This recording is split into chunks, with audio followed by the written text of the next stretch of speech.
Graça e a paz do Senhor Jesus Cristo, toda a igreja aqui reunida, todos que estão nos acompanhando pela internet, pelo canal da igreja, canal IPC e também pelo Instagram. Acredito que hoje também está sendo transmitido pelo Instagram.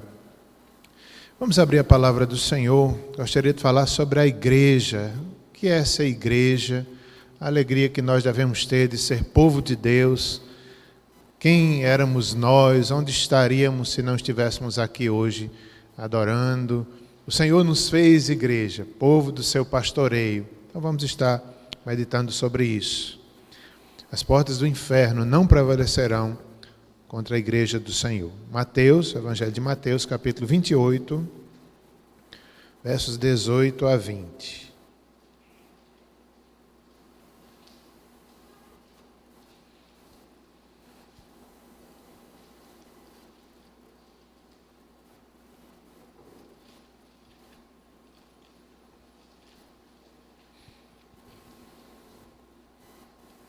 A grande comissão.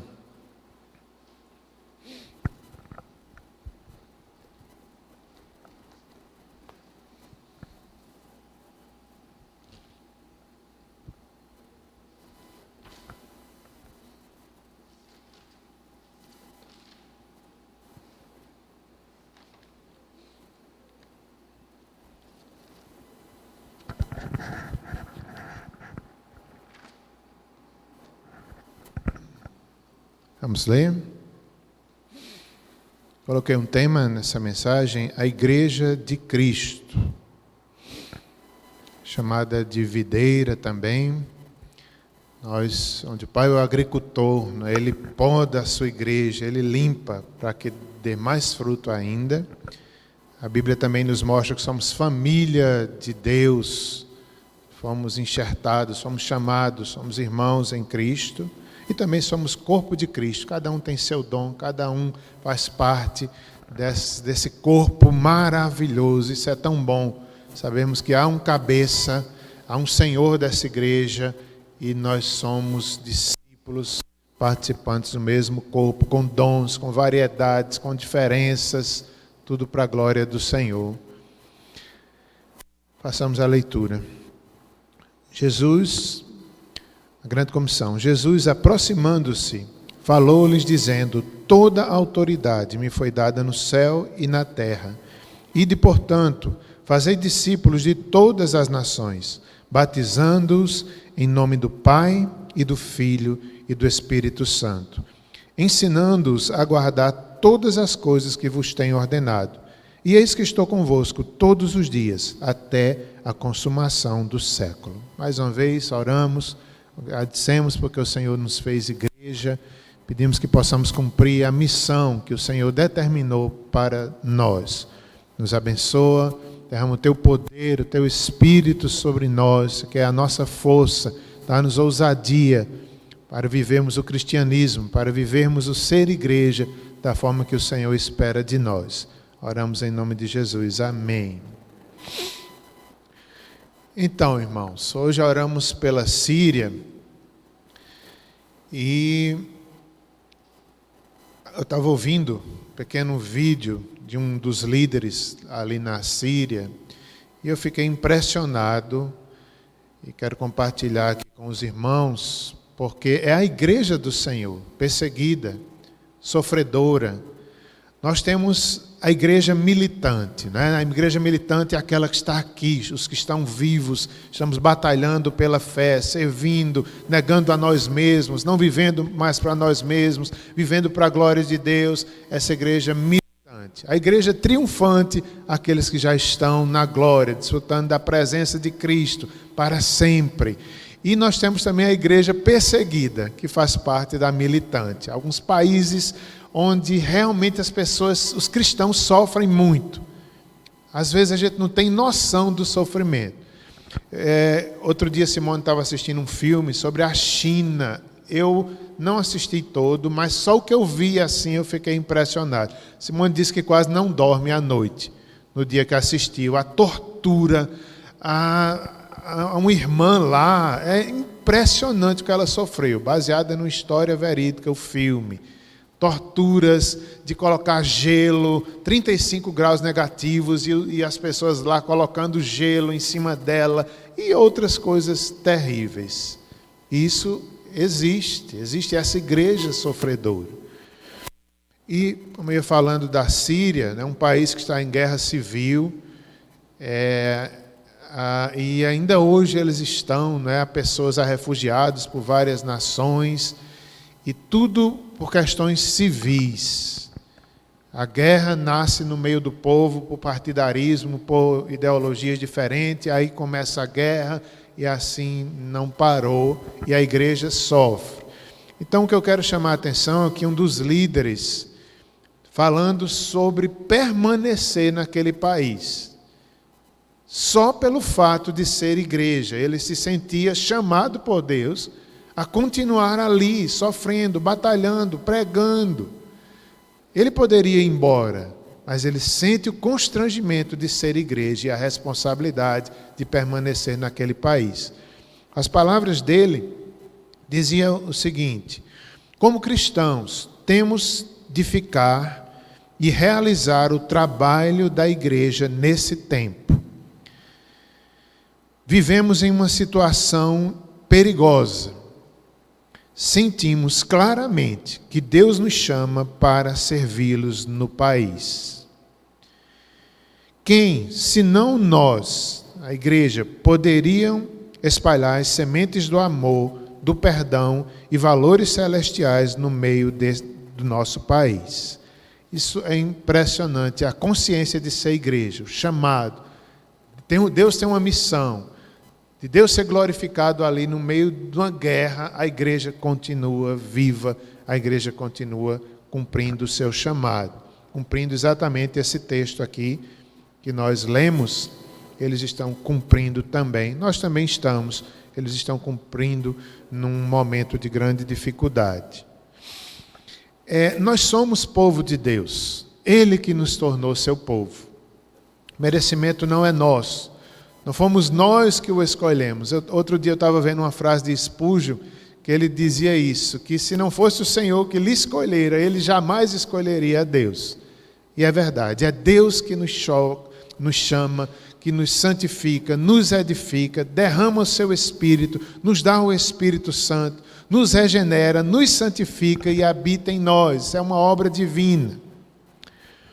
Salmo 100, verso 3, diz que dele somos o seu povo, rebanho do seu pastoreio. Nós somos chamados a servir com alegria, a cantar para ele, a dar ações de graças. Chamados ao júbilo, quando nós vemos a grandeza de Deus, somos convidados a celebrar, porque somos o seu povo. Salmo 23, 1 diz que o Senhor é o meu pastor. Ele nos pastoreia a todos. 1 Pedro 2,9 fala que nós somos raça eleita, sacerdócio real, nação santa, povo de propriedade exclusiva de Deus, a fim de proclamardes as virtudes daquele que vos chamou das trevas para a sua maravilhosa luz. Nós viemos das trevas, nós viemos do pecado. Por isso que deve haver um grande contentamento, uma grande consciência. Não era para eu estar aqui hoje, foi Cristo que interviu. Eu vim das trevas e o Senhor, eu sou um milagre, é aquela consciência, cada um de nós deve ter. Eu sou um milagre da graça, eu sou um milagre da providência. O que seria da minha vida se não fosse a intervenção de Deus? Não erais povo, diz ainda Pedro, mas agora sois povo de Deus. Povo santo, Deus nos chama à santificação. Desde ontem, na reunião das mulheres, que o tema foi esse, um dos capítulos do livro que as irmãs estão estudando, e eu vi Simone preparando, o tempo todo mostrando que Deus deseja que o seu povo, que cada mulher, cada homem, cada membro do seu corpo sejam santos. E hoje também essa é a tônica dessa pregação. O propósito de tudo isso, de toda a missão, é que Deus está nos chamando a ser santos. tudo, toda tribulação, todo sofrimento, toda evangelização redundará em glória e louvor para Deus e santificação para cada um de nós. Deus está santificando o seu povo e nos tornando a imagem de Cristo. Levítico 19:2, há uma expressão, Deus chamando o seu povo ali, dizendo: fala a toda a congregação dos filhos de Israel e dize-lhes: santos sereis, porque eu, Senhor, vosso Deus, sou santo. Então, já ali no povo de Israel, no início, Deus já mostrou claramente nas suas leis: eu quero um povo santo. Eu estou separando um povo para mim, dentre as nações, para que sejam santos. Ainda em Levítico 20, verso 7, portanto, santificai-vos e sede santo, pois eu sou o Senhor vosso Deus. Capítulo 11, 45, eu sou o Senhor que vos faço subir da terra do Egito, para que eu seja vosso Deus. Portanto, vós sereis santos, porque eu sou santo.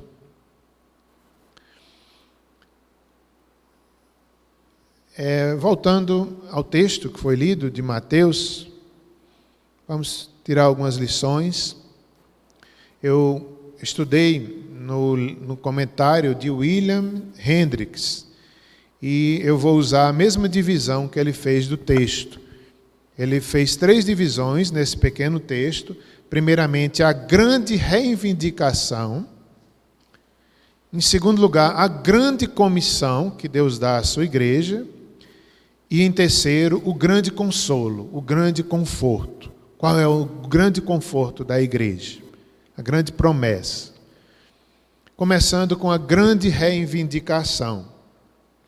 Nós vemos aí no texto, quando no verso 18, capítulo 28, verso 18, quando o texto nos diz: Jesus, aproximando-se, falou-lhes dizendo.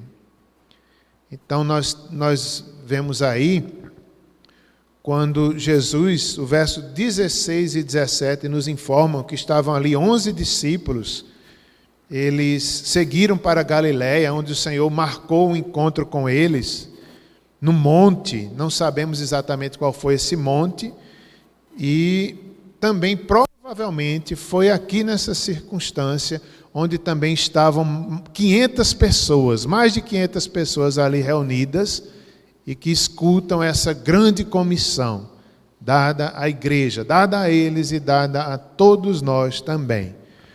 Então, Jesus se aproxima, é como se Jesus tivesse dado alguns passos à frente para falar de mais perto, para que eles entendessem. Ou talvez alguns acham, que Jesus ali está, ou melhor, isso é depois da ressurreição, pouco tempo antes dele subir aos céus. Então alguns acham como se Jesus foi se revelando aos poucos, foi chegando cada vez mais perto, e é o Senhor, e eles, havia aqueles que estavam em dúvida se era Jesus mesmo, se ele tinha ressuscitado. Alguns, como Tomé, queriam pegar na cicatriz, mas o fato é que depois de tudo esclarecido, quando Jesus subiu aos céus, ninguém mais deles tinha dúvida. Eles viram Cristo ressuscitado e agora tinham que cumprir a missão. E assim nós vemos na Bíblia, quando Jesus se revela aos 11, a mais de 500 pessoas, aos 70, manda eles irem de 2 em 2 pregando o Evangelho. Em Atos, registra os 120 que esperaram ali a promessa do Espírito, Atos 1,15, e por fim, toda a igreja, ela recebe essa missão. Também, eu quero citar aqui, pastor Érico pregou quarta-feira passada no culto de oração sobre a história daquele endemoniado, nos sepulcros, que Cristo liberta, e aquele endemoniado se torna o primeiro missionário gentio. Então, tudo isso que Jesus falou aos 500, a toda a igreja, ele começou, de certa forma, falando aquele endemoniado. Ele ficou em pleno entendimento, quis seguir a Jesus. Jesus disse: não, vai para a tua casa e fala o que foi feito. Jesus dá uma missão para ele. aquilo que começa ali, né, o primeiro missionário, depois é expandido para toda a igreja. Essa missão que nós estamos aqui analisando, estudando. Disse-lhe, pois, Jesus outra vez: paz seja convosco. É o contexto também da ressurreição. Assim como o Pai me enviou, eu também vos envio. Havendo dito isso, soprou sobre eles e disse-lhes: recebei o Espírito Santo. Depois da ressurreição, Jesus aparece aqui aos discípulos, as portas estavam fechadas, e ele diz: paz seja convosco. Depois ele repete e sopra sobre eles o Espírito Santo. Recebei o Espírito Santo. Vejam que sem o Espírito Santo não há missão. Foi preciso o Senhor soprar sobre eles o Espírito Santo. Ali era antes de Pentecostes. Era um pouco do Espírito Santo. Em Pentecostes viria a plenitude. Então, irmãos, para cumprirmos a missão, nós temos que ter a convicção do Calvário. Cristo morreu de fato, Ele ressuscitou e Ele enviou seu Espírito em Pentecostes. Como é importante para que cada um de nós tenha força, tenha fé, tenha o Espírito Santo. Ele também nos deu esse Espírito, Ele habita em nós, Ele nos regenerou. Essa missão também é nossa.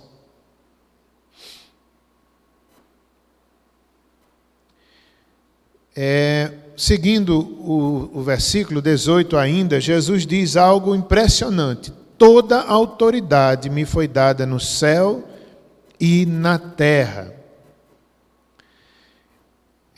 Se nós analisarmos assim, a gente fica perguntando: por que toda a autoridade? Jesus tem autoridade nos céus e na terra.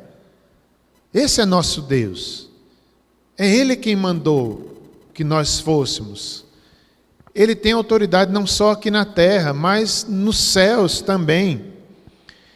Agora também nós podemos perguntar: ele não tinha autoridade antes, quando ele estava aqui na sua humilhação? No entanto, é importante que nós entendamos. Como recompensa pela obra que fez, Jesus recebe do Pai um nome que é sobre todo nome. Quando ele cumpre a missão, a sua humilhação aqui na terra, ele deixou a sua glória e serviu aqui, na obediência até o fim, até a morte de cruz. Quando ele morre, quando ele vai aos céus, ele ressuscita, depois vai aos céus, a Bíblia diz que ele é exaltado pelo Pai. Ele recebe ali um nome que está sobre todo nome, pelo qual importa que nós sejamos salvos. Não há salvação em nenhum outro nome. Nele foram criadas todas as coisas, nele tudo subsiste, e um dia ele será juiz também. No final, todos vão se dobrar diante dele. É o senhorio de Cristo. É ele que nos mandou irmos por todo o mundo e cumprirmos essa missão. Agora, realmente, a gente fica pensando na missão de Jesus, que ele curou, ele libertou, ele deu pão a famintos, começando pela casa de Israel.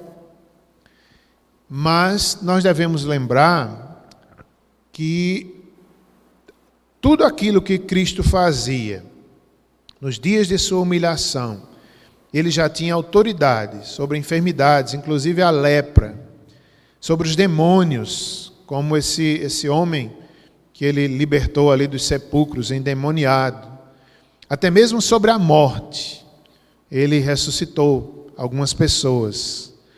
Antes do seu triunfo sobre a morte, o uso desse dom estava restrito de algum modo. Então, Cristo curava, Cristo libertava. Ele fez a sua obra, a obra que o Pai mandou, enquanto ele estava aqui humilhado. Mas, de certa forma, ainda havia uma limitação. Agora, quando ele ressuscita, quando ele vai ao céu, que ele é coroado, o Pai lhe dá esse nome, que tem toda a autoridade. De tal forma que um dia ele vai ressuscitar, não só algumas pessoas, como Lázaro, como a filha de Jairo, ele vai ressuscitar todos os mortos. Ele tem autoridade de ressuscitar todos os mortos e julgá-los. Então é nesse sentido, né, que depois de ressuscitado, Jesus ele diz: toda a autoridade me foi dada no céu e na terra. Pedro, 1 Pedro, vimos hoje de manhã esse texto, capítulo 3, verso 22, quando se fala sobre Jesus, que ele veio nos fazer seu povo, veio nos salvar, o qual, depois de ir para o céu, está à destra de Deus, ficando-lhe subordinados anjos e potestades e poderes. Então, é bem claro também esse texto, que nos mostra, quando ele vai ao céu, há um domínio maior, todos os anjos, todos os anjos, todas as potestades e poderes estão plenamente submissas. Inclusive, essa é a visão até o último dia. Cada inimigo vai se dobrando diante de Cristo, um por um. O anticristo, todos os demônios que já estão vencidos ali na cruz, mas cada um vai caindo e se dobrando até o juízo final. Toda autoridade me foi dada nos céus e na terra. Filipenses 2, 8 a 11, diz que a si mesmo ele se humilhou, tornando-se obediente até a morte, pelo que também Deus o exaltou sobremaneira e lhe deu um nome que está acima de todo nome, para que ao nome de Jesus se dobre todo o joelho, nos céus, na terra, debaixo da terra, e toda língua confesse que Jesus Cristo é o Senhor, para a glória de Deus Pai. Segundo ponto, a grande comissão. Só falando antes um pouquinho de entrar disso, sobre essa questão da grande reivindicação, para que nós possamos pensar, não é? É como se Jesus estivesse ali dizendo àqueles 11, aqueles 500 discípulos, ele estivesse dizendo: eu venci, eu cumpri a missão que o Pai me deu. Era como se ele estivesse ali atestando, reivindicando: eu fui obediente, e dando aquele testemunho ali para todos, para fortalecer a sua igreja. Segundo aspecto, agora a grande comissão, versos 19 a 20, a parte A, quando ele diz: portanto, vão e façam discípulos de todas as nações, batizando-os em nome do Pai e do Filho e do Espírito Santo, ensinando-os a observar tudo que eu lhes tenho ordenado. Está aqui uma missão. Inclusive a Bíblia diz lá em João, capítulo 20, verso 21, acredito que é esse texto, quando Jesus disse: assim como o Pai me enviou, eu também vos envio.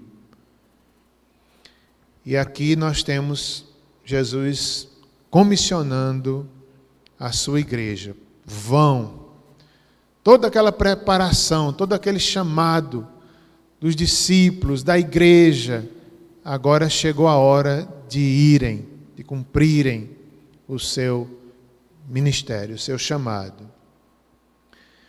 Como o comentarista disse, não é só vir à igreja, nós devemos também ir. Cada um de nós não podemos só vir à igreja. É muito bom fazer parte da igreja visível, da igreja militante. Como é bom estarmos aqui de volta e nos sentir assim pertencentes a um corpo, a um culto, a uma comunidade. Mas a comissão nos mostra que é muito mais do que isso. Nós devemos não só vir à igreja, mas também nós devemos ir. Nós devemos ir aos pecadores. Por onde nós formos, é uma ordem, é uma missão, é um imperativo. De tal forma, irmãos, que nós devemos ter essa consciência. Sou igreja, sou sal, sou luz. Aonde eu estou, cada um de nós deveria dizer isso e pensar assim: aonde eu estou, A igreja, estou representando a igreja, estou representando Cristo. E nós deveríamos estar atentos todos os dias. Onde quer que passarmos, nós deveríamos pelo menos pensar em proclamar Cristo, em proclamar o Evangelho, em fazer discípulos, em ensinar. Claro que nem sempre a gente consegue, mas nós deveríamos pelo menos ter a intenção. Na segunda-feira, quando a gente acorda, vai trabalhar, vai estudar, pelo menos, Senhor, eu sou sal, eu sou luz, ajuda-me a ser testemunha, ajuda-me a aproveitar as oportunidades, dá-me sabedoria de cumprir a missão como igreja.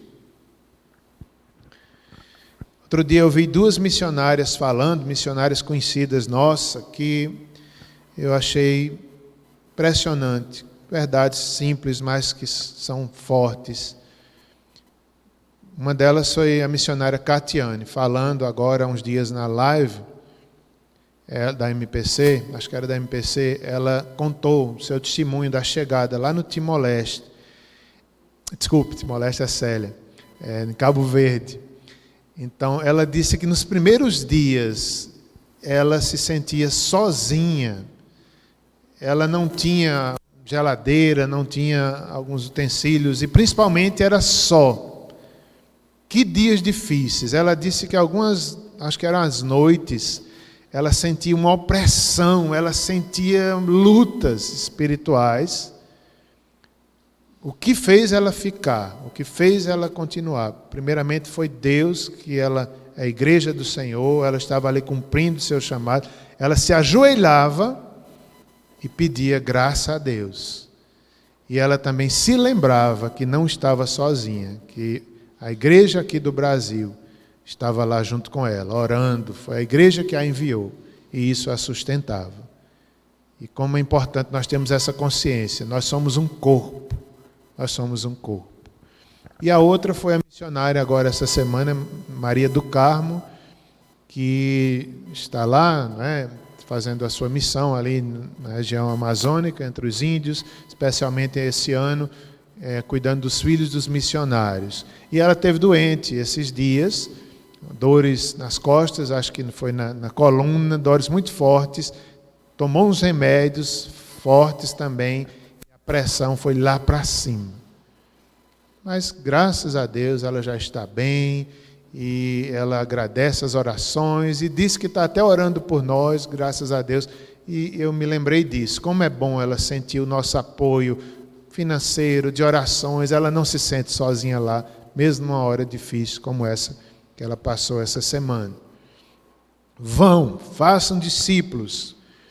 Discípulos são aprendizes, pessoas dispostas a aprender de Cristo. Isso dura a vida inteira, o discipulado. Discípulos devem ter a consciência de que a verdade não só aprendida intelectualmente, mas ela deve ser praticada todos os dias da nossa vida. Os discípulos também devem entender a condição de pecador para que confiem no Salvador Cristo, não em si mesmos.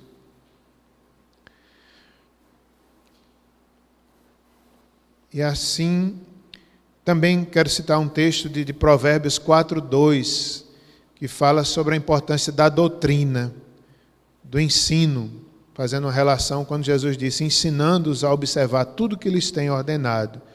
Provérbios 4:2 diz, porque vos dou boa doutrina.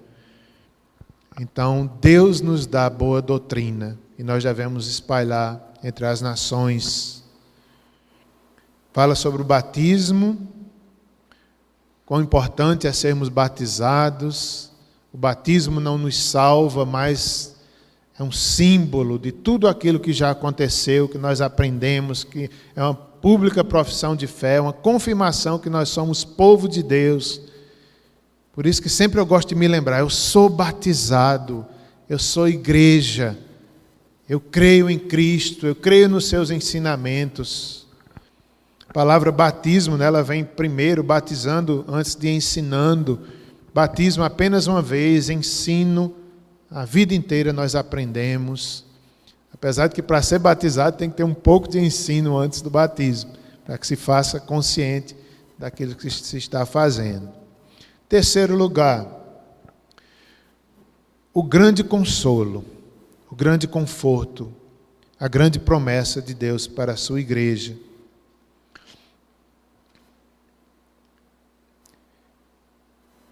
Eis que estou convosco todos os dias, até a consumação do século.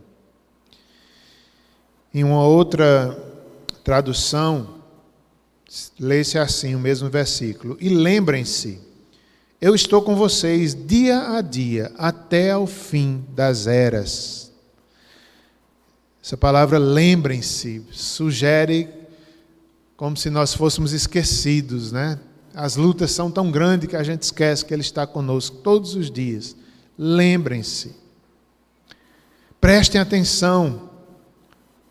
Tomem nota. Anotem. É como se dissesse, anote no seu caderno, coloque na sua casa, escreva, eis que estou convosco todos os dias. Eu acho que eu vou fazer isso.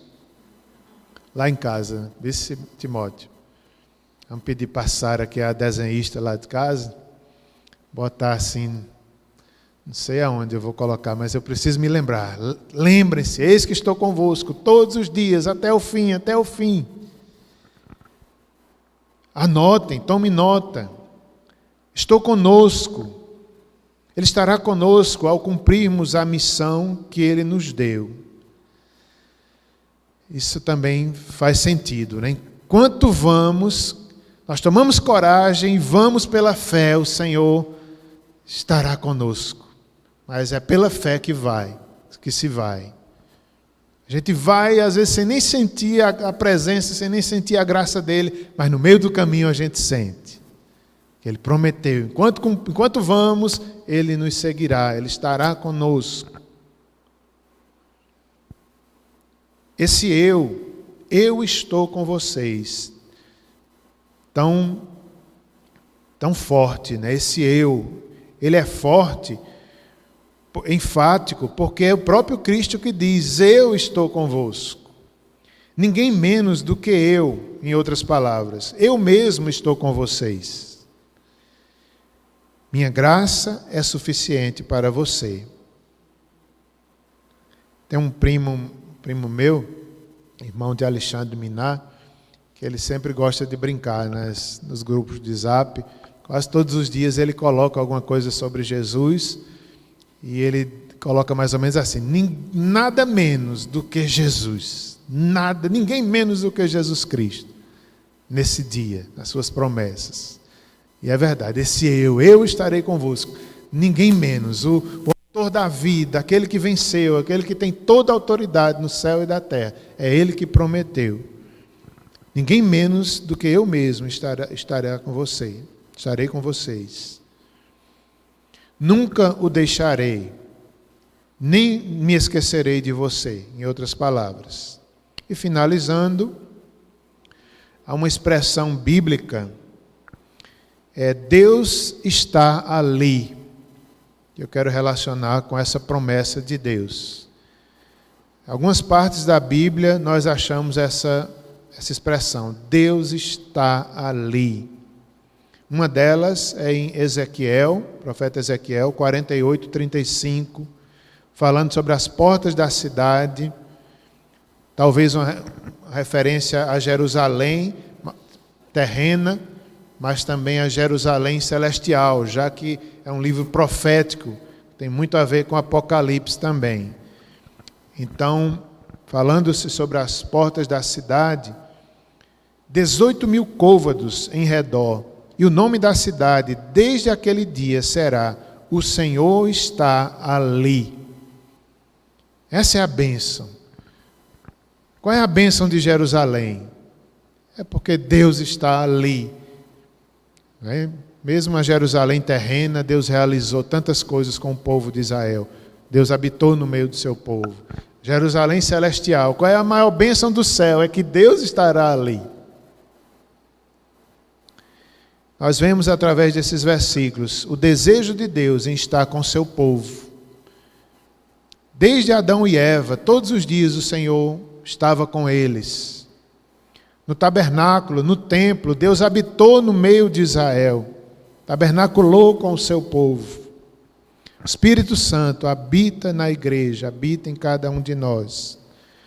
Êxodo 40, 38, nos mostra que de dia a nuvem do Senhor repousava sobre o tabernáculo, e de noite, fogo nela, à vista de toda a casa de Israel. Havia fogo nela à noite, à vista de toda a casa de Israel, em todas as suas jornadas. Quer dizer, Deus sempre se mostra como Deus que está ali, guiando Israel no deserto, em toda a sua peregrinação, em toda a sua jornada. A nuvem, a coluna de fogo. Deus é um Deus que faz questão de estar junto com o seu povo. Jesus, no seu nascimento, foi chamado de Emanuel, Deus conosco. E isso se dará por toda a eternidade. E o último versículo, Apocalipse 21, verso 3 e 4. Então ouvi grande voz vinda do trono, dizendo: Eis o tabernáculo de Deus com os homens. Deus habitará com eles, e lhes enxugará dos olhos toda lágrima, e a morte já não existirá. Já não haverá luto, nem pranto, nem dor, porque as primeiras coisas passaram.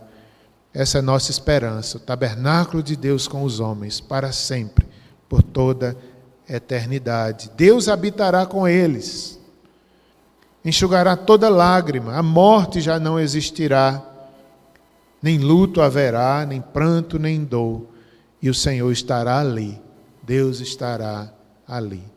Eis que estou convosco, disse ele para a igreja, todos os dias, até a consumação dos séculos. Oremos, irmãos. Senhor Deus, essa promessa é para nós.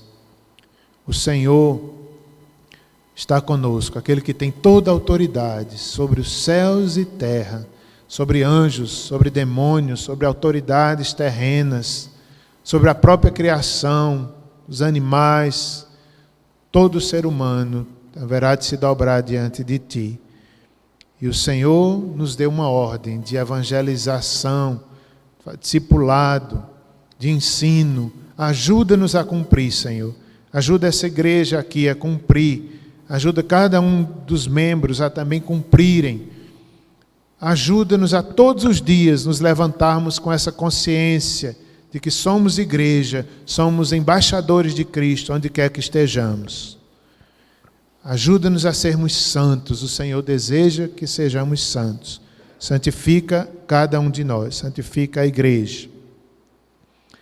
E te agradecemos por tua promessa, que nós vivenciamos isso, que a igreja perseguida também se lembre disso. O Senhor está com ela todos os dias. Dias bons, dias maus, todas as circunstâncias, o Senhor está com a sua igreja, porque o Senhor ama o seu povo, o Senhor está presente conosco. Em nome de Jesus te agradecemos, nos prepara para a Santa Ceia. Amém.